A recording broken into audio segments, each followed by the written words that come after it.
नमस्कार मित्रों, और मैं महाराज कुमार गुप्ता आज के जीके जीएस क्लास में मित्रों आपको स्वागत करते हैं। मित्रों जीके जीएस का मित्रों क्लास नंबर 8 है।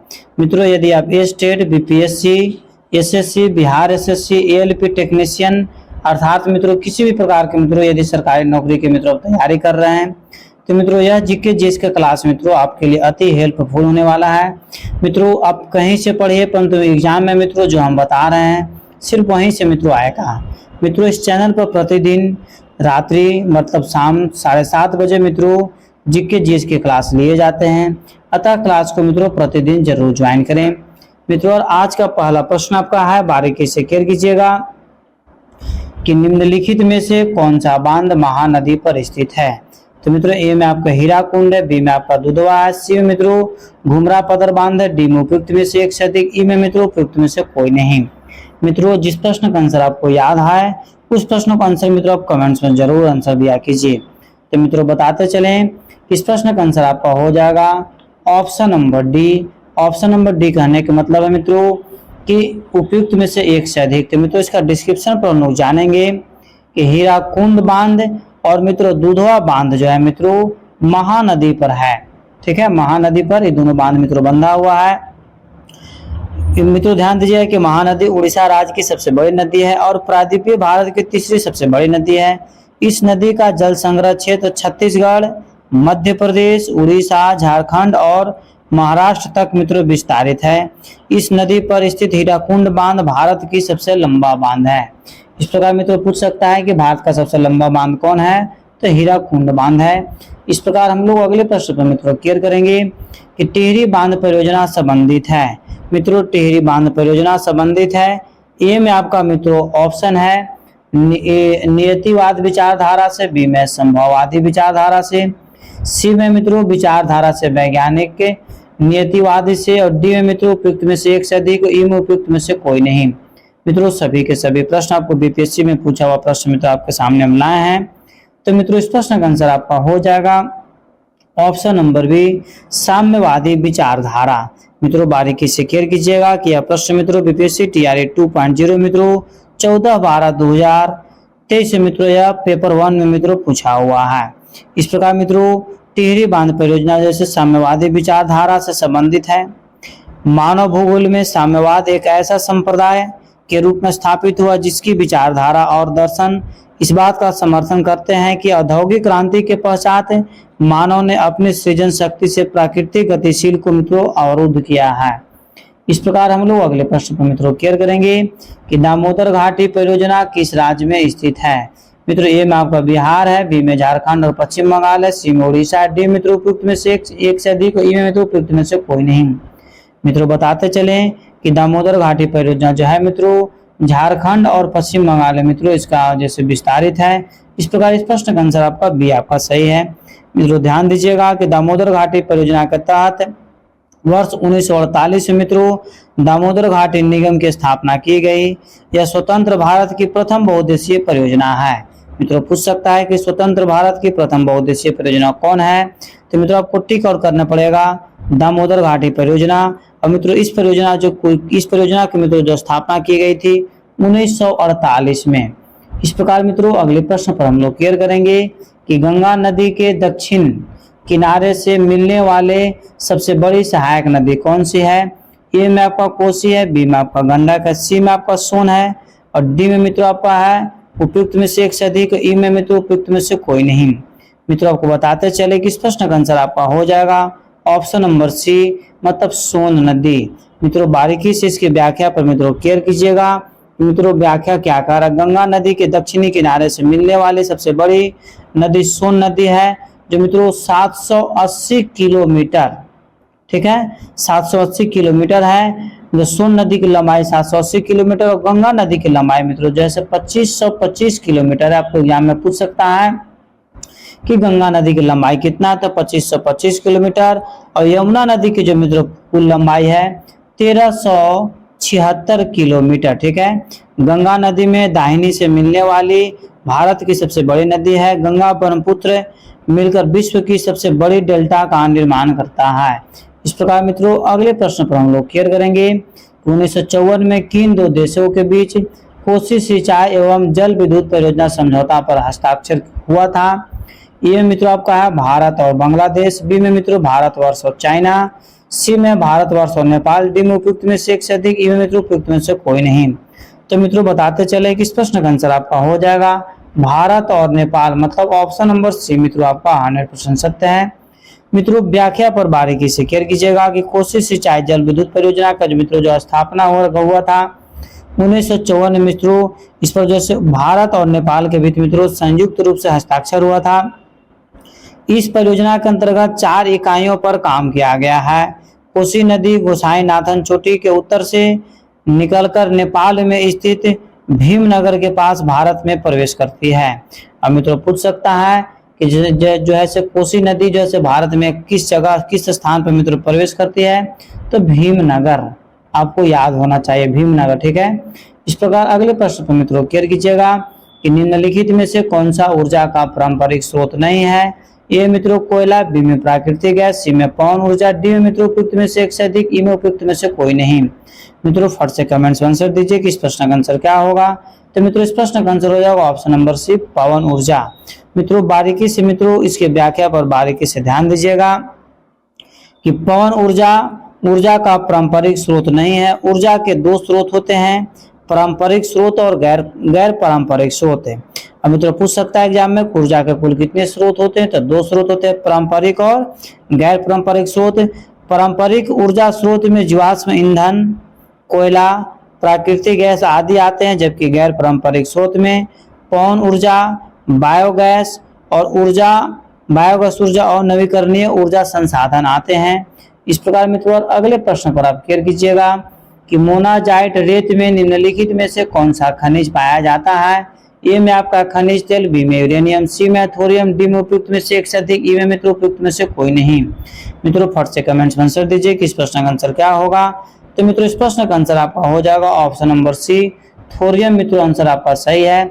अब मित्रों हम लोग इसे व्याख्या पर बारीकी से केयर करेंगे कि मोनाजाइट रेत में थोरियम खनिज पाया जाता है। भारत में मोनाजाइट रेत मुख्य रूप से केरल के तट में पाया जाता है। मित्रों आपसे पूछ सकता है कि भारत में जैसे मोनाजाइट जैसे मित्रों किस राज्य में पाए जाते हैं? तो केरल के तट पर मित्रों पाया जाता है। थोरियम का रासायनिक प्रतीक सिंबल जो होता है मित्रों TH होता है और मित्रों थोरियम की परमाणु संख्या आपको 90 होता है। इस प्रकार हम लोग अगले प्रश्न पर मित्रों केयर करेंगे कि किस शहर में प्रथम शुद्ध हरित हाइड्रोजन संयंत्र चालू किया गया था? ए में हैदराबाद, बी में मुंबई, सी में पुणे, डी मित्रों उपयुक्त में से एक से अधिक, ई में उपयुक्त में से कोई नहीं। मित्रों फट से कमेंट्स में आंसर दीजिए कि इस प्रश्न का आंसर क्या होगा। तो मित्रों बताते चले इस प्रश्न का आंसर हो जाएगा उपयुक्त में से कोई नहीं, मतलब ई आंसर मित्रों आपका सही है। अब मित्रों इसकी व्याख्या पर हम लोग बारीकी से ध्यान देंगे कि ऑल इंडिया लिमिटेड द्वारा असम के जोरहट पंप स्टेशन पर 10 किलोग्राम प्रतिदिन स्थापित क्षमता के साथ भारत के पहले 9.999% ठीक है शुद्ध ग्रीन हाइड्रोजन प्लांट की शुरुआत की गई है। यह संयंत्र 500 किलोवाट सौर यंत्र द्वारा 100 kilowatt ion exchange membrane electrolyser सारणी का उपयोग करके उत्पादन बिजली में हरित हाइड्रोजन उत्पादित करता है। इस प्रकार मित्रों अगले प्रश्न पर केयर कीजिएगा कि भारत के खनिज तेल मतलब पेट्रोलियम उत्पादक क्षेत्र और इसकी अव्यवस्थियों का सही युग्म है। ये मित्रों सुरमा घाटी असम, बी में है लोनो क्षेत्र गुजरात, बी में है केजी बेसिन बंगाल की खाड़ी, डी में मित्रों उपयुक्त में से एक से अधिक, ई में आपको उपयुक्त में से कोई नहीं। मित्रों इस प्रश्न का आंसर आपको हो जाएगा उपयुक्त में से एक से अधिक, ऑप्शन नंबर डी आपका सही है।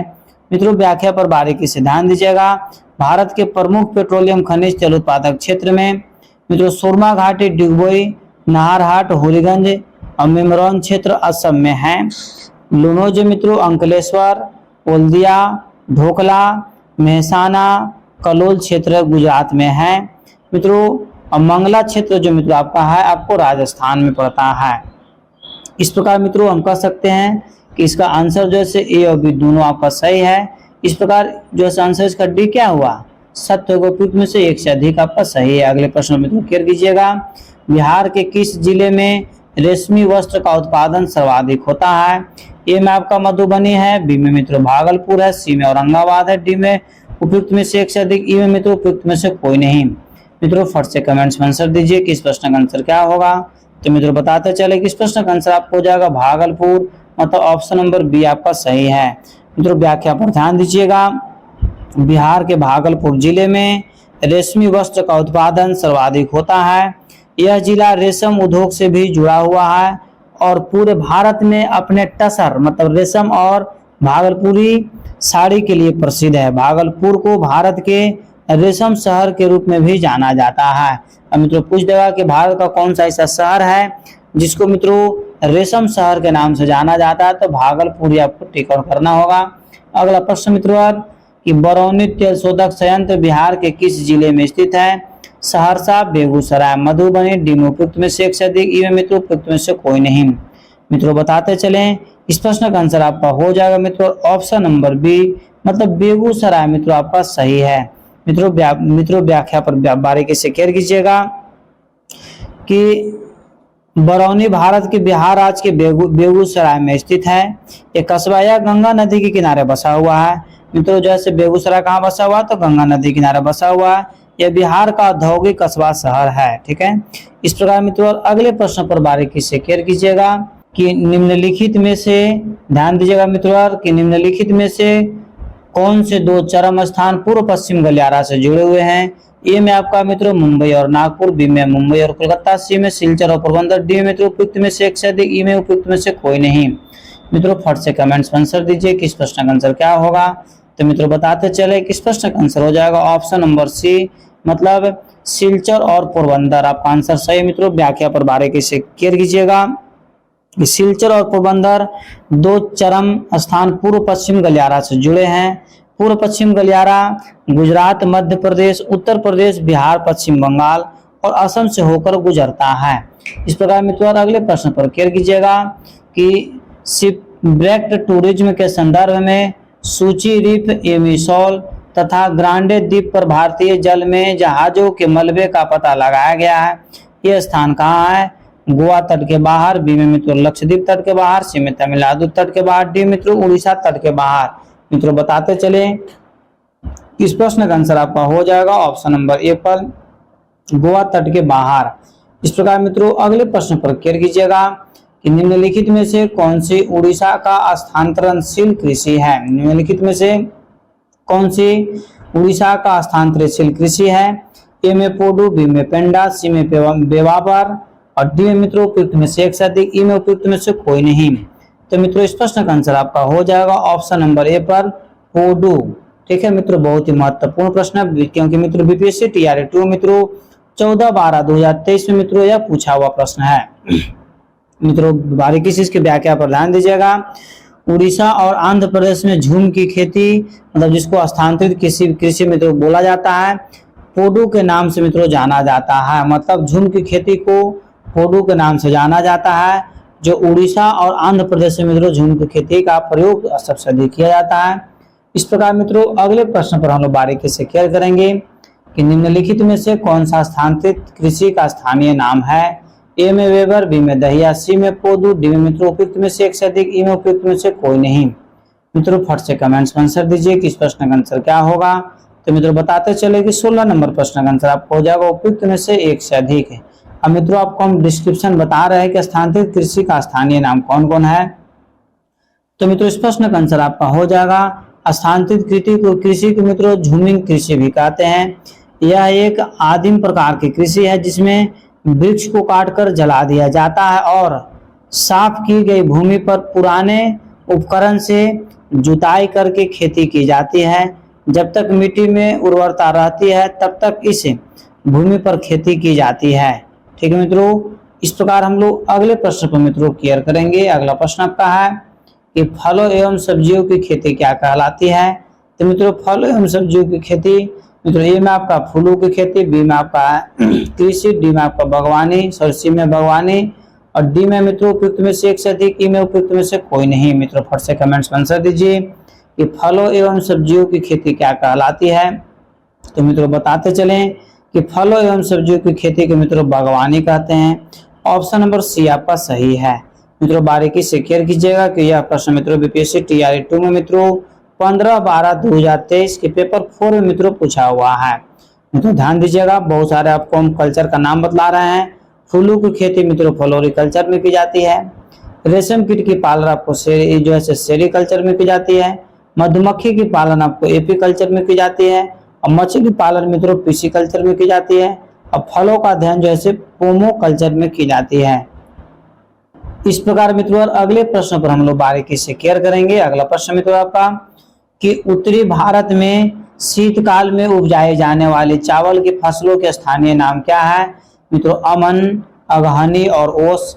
बी में अमन, साली और अगहनी। सी में मित्रों अमन, औस और साली। डी में मित्रों उपयुक्त में से एक से अधिक, ई में उपयुक्त में से कोई नहीं। मित्रों फट से कमेंट्स में आंसर दीजिए कि इस प्रश्न का आंसर क्या होगा। तो मित्रों बताते चलें कि 18 नंबर प्रश्न का आंसर मित्रों है आपका ऑप्शन नंबर बी, मतलब अमन, साली और अगहनी। मित्रों बारीकी से केयर कीजिएगा। मित्रों यह प्रश्न आपको बीपीएससी टीआरई 2 में मित्रों पूछा हुआ प्रश्न है। मित्रों इसका व्याख्या है कि उत्तर भारत में मई जुलाई से सितंबर तक चावल की फसल उगाई जाती है। शीतकाल में उपजाए जाने वाली चावल की फसल का स्थानीय नाम अमन, साली और अगहनी है। इस प्रकार मित्रों यह फसल जो है से गर्मियों में पूर्व मानसून वर्षा के साथ बोया जाता है। इस प्रकार अगले प्रश्न पर मित्रों केयर कीजिएगा कि निम्नलिखित में से कौन सा मल्चिंग शब्द की व्याख्या करता है। ये में आपका फसलों की बीच खाली जमीन को पुआल जैसे जैविक पदार्थ की परत से ढकना। बी में है कंटूर को पत्थरों, घास आदि से ढकना। सी में मित्रों खड़े ढालों पर बनी वेदिकाओं में फसल लगाना। डी में मित्रों उपयुक्त में से एक से अधिक, ई में उपयुक्त में से कोई नहीं। मित्रों फट से कमेंट्स में आंसर दीजिए कि इस प्रश्न का आंसर क्या होगा। तो मित्रों इस प्रश्न का आंसर आपको हो जाएगा ऑप्शन नंबर ए पर। मतलब कहने का मतलब है कि फसलों के बीच खाली जमीन को पुआल जैसे जैविक पदार्थ को जैसे परत से ढकना। इस प्रकार मित्रों अगले प्रश्न पर मित्रों बारीकी से केयर कीजिएगा। अगला प्रश्न मित्रों क्या कह रहा है, ध्यान दीजिएगा। निम्नलिखित में से किसकी खेती जायद के मौसम में की जाती है? तो मित्रों ए में आपको खरबूजा है, बी में खीरा है, सी में तरबूजा है, डी में मित्रों उपयुक्त में से एक से अधिक, ई में उपयुक्त में से कोई नहीं। मित्रों फटाफट इस प्रश्न का मित्रों कमेंट्स में आंसर दीजिए। और मित्रों यदि इस चैनल पर पहली बार विजिट कर रहे हैं मित्रों तो चैनल को भी तुरंत सब्सक्राइब कर लीजिए। मित्रों इसे अपने स्टडी ग्रुप में मित्रों जरूर शेयर कर दें। तो मित्रों इस प्रश्न का आंसर हो जाएगा उपयुक्त में से एक से अधिक। मित्रों बारीकी से केयर कीजिएगा। इसके व्याख्या मित्रों क्या बताया जा रहा है। भारत में जायद के मौसम में उगाई जाने वाली प्रमुख फसलों में तो मित्रों कौन कौन है? खरबूजा है, खीरा है, ककड़ी है, मूंग है, जूट है, तोरई है, भिंडी है आदि मित्रों जैसे फसल उगाए जाते हैं। जायद फसल मार्च में बोई जाती है तथा जून तक मित्रों इन्हें काट लिया जाता है। पूछ सकता है एग्जाम में आपको कि जायद फसल कौन सी माह में बोई जाती है, तो मार्च में बोई जाती है और जून में मित्रों इसे काट ली जाती है।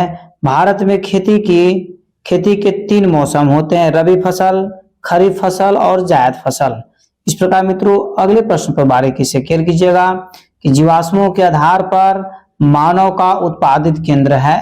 ये में आपके अफ्रीका की रिफ्ट घाटी, बी में है मध्य एशिया, सी में जेरूसलम, डी में मित्रों उपयुक्त में से एक से अधिक, ई में उपयुक्त में से कोई नहीं। मित्रों फट से कमेंट्स में आंसर दीजिए कि जीवाश्मों के आधार पर मानव का उत्पादित केंद्र है। तो मित्रों बताते चले कि इस प्रश्न का आंसर आपका हो जाएगा ऑप्शन नंबर ए पर, मतलब अफ्रीका की रिफ्ट घाटी। मित्रों व्याख्या पर इसको ध्यान दीजिएगा कि जीवाश्मों के आधार पर मानव का उत्पत्ति केंद्र अफ्रीका महाद्वीप है। अफ्रीका महाद्वीप में मानव प्रजाति की उत्पत्ति मध्य प्लेस्टोसीन युग के अंत में अनुमानित की गई है, जो कि हंटो प्रथम एवं द्वितीय द्वारा लेवेंटाइन जैसे जीवाश्मों का अध्ययन पर आधारित है। इस प्रकार मित्रों अगले प्रश्न पर बारीकी से केयर कीजिएगा कि 2 समुदायों के मध्य सांस्कृतिक संपर्क क्या कहलाता है। ये में मित्रों इनकल्चरेशन, बी में है एल्कचरेशन, सी में मित्रों कल्चरल रेल्स, डी में उपयुक्त में से एक से अधिक, ई में उपयुक्त में से कोई नहीं।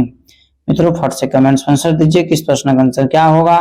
तो मित्रों बताते चले कि 22 नंबर प्रश्न का आंसर मित्रों हो जाएगा एल्कचरेशन। ऑप्शन नंबर बी मित्रों आपका सही है। मित्रों इसकी व्याख्या पर मित्रों बारीकी से केयर कीजिएगा कि दो समुदाय के मध्य सांस्कृतिक संपर्क को इल्कचरेशन कहा जाता है।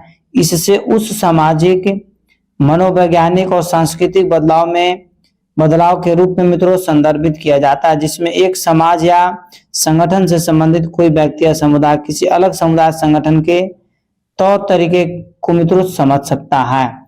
इस प्रकार हम लोग अगले प्रश्न पर मित्रों केयर करेंगे।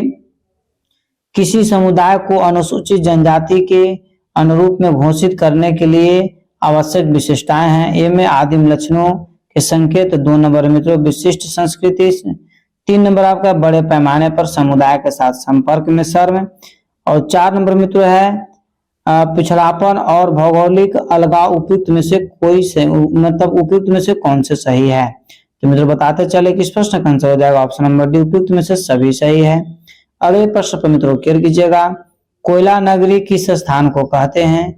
ए में मित्रों सुहागपुर को, बी में रानीगंज को, सी में धनबाद को, डी मित्रों उपयुक्त में से एक से अधिक, ई में मित्रों उपयुक्त में से कोई नहीं।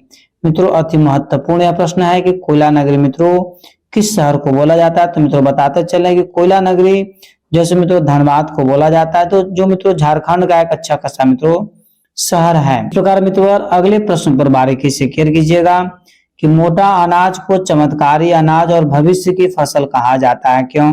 मित्रों ए में आपका है सूखी सहिष्णुता फसल, बी में कुछ बाहरी कारक की आवश्यकता, सी में पोषण की दृष्टि से चावल और गेहूं के बराबर, डी मित्रों उपयुक्त में से एक से अधिक, ई में उपयुक्त में से कोई नहीं।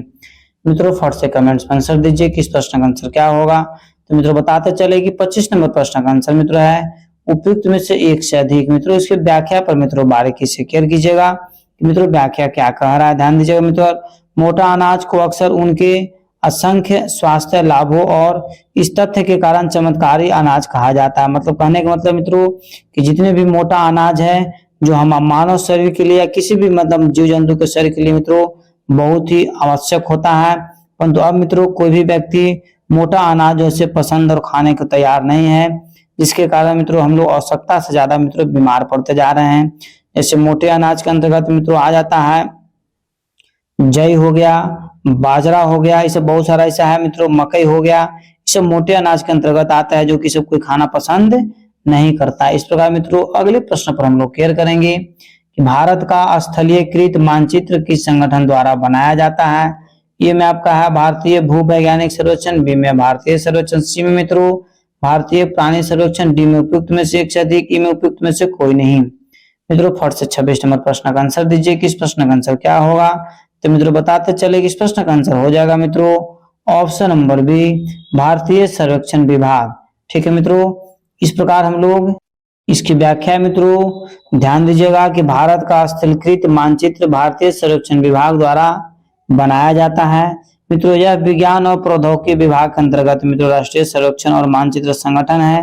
मित्रों इसकी स्थापना जो हुई थी 1767 में हुई थी, 1767 मित्रों अंग्रेजों के शासन काल में मित्रों इसकी स्थापना हुई थी 1767 ईस्वी में। इस प्रकार हम लोग अगले प्रश्न पर मित्रों केयर करेंगे। सूर्य है एक क्या है? पीला तारा है, लाल तारा है, श्वेत तारा, उपयुक्त में से एक से अधिक, ई में मित्रों उपयुक्त में से कोई नहीं। मित्रों फट से कमेंट आंसर दीजिए कि सूर्य है ये क्या है? मित्रों सूर्य आखिर है क्या? तो मित्रों बताते चले कि सूर्य जो मित्रों है एक पीला तारा है। ऑप्शन नंबर ए पर आपका सही है। मित्रों बताते चले इसकी व्याख्या कि सूर्य एक पीला तारा है। सूर्य के पीले दिखने के पीछे स्कैटरिंग ऑफ लाइट मतलब प्रकाश का प्रकीर्णन को बताया जाता है। हम जानते हैं कि सूर्य से आने वाली किरणें 7 अलग अलग रंगों में मित्रों विभक्त हो जाती है और वायुमंडल से गुजरने से कुछ किरणें चारों ओर वायुमंडल में बिखर जाती है। ठीक है मित्रों, उसकी रोशनी हमें पीली, जिसके कारण उसकी रोशनी हमें पीली नजर आती है। अगला प्रश्न आपका है कि ब्रह्मांड में पल्सर क्या है? ए मित्रों तारों का एक समूह है, बी में मित्रों घूमते न्यूट्रॉन के तारे हैं, सी में आपका है किसी तार का विस्फोटक है, डी में किसी तारे का उत्सर्जित रेडियो तरंग है। मित्रों फट से कमेंट्स में आंसर दीजिए कि ब्रह्मांड में पल्सर क्या है। तो मित्रों बताते चले कि ब्रह्मांड में जो पल्सर है मित्रों घूमते हुए न्यूट्रॉन के तारे हैं। इस प्रकार मित्रों इसकी व्याख्या पर बारीकी से आप केयर कीजिएगा कि ब्रह्मांड में पल्सर घूमते हुए न्यूट्रॉन के तारे हैं 1.4 ms ध्यान दीजिएगा मित्रों, एमएस को चंद्रशेखर सीमा कहते हैं। इसमें अधिक द्रव्यमान होने पर मुक्त रूप से घूमती इलेक्ट्रॉन अत्यधिक वर्ग के कारण नाभिक को छोड़कर बाहर चले जाते हैं। इस प्रकार मित्रों अगले प्रश्न पर केयर कीजिएगा मित्रों। अगला प्रश्न आपका अति महत्वपूर्ण है, ध्यान दीजिएगा। आकार और माप में समानता के कारण किस ग्रह को पृथ्वी का जुड़वा ग्रह माना गया है? मंगल को, बृहस्पति को, शुक्र को, उपयुक्त में से एक से अधिक, ये तो उपयुक्त में से कोई नहीं। मित्रों बताते चले कि इस प्रश्न का आंसर आपका हो जाएगा ऑप्शन नंबर मित्रों इसका सी सही है, शुक्र। ठीक है मित्रों, इसकी व्याख्या पर केयर कीजिएगा कि आकार और माप के समानता के कारण शुक्र ग्रह को पृथ्वी का जुड़वा ग्रह माना गया है। इसे सांझ का तारा तथा भोर का तारा भी कहते हैं। शुक्र ग्रह को मित्रों सांझ का तारा तथा भोर का तारा किसको बोलते हैं? तो शुक्र को बोलते हैं। शुक्र के वायुमंडल में CO2 की उपस्थिति 90 से 95% तक है। शुक्र और बुध ग्रह को कोई उपग्रह नहीं है। यह ग्रह की सामान्य दिशा के विपरीत सूर्य की पूर्व से पश्चिम की ओर मित्रों परिक्रमा करती है। अगला प्रश्न आपका है, ओजोन क्षेत्र अधिक स्पष्ट होता है भूमध्य रेखा पर, कर्क रेखा पर, मकर रेखा पर, उपयुक्त में से एक से अधिक, ये मित्रों उपयुक्त में से कोई नहीं।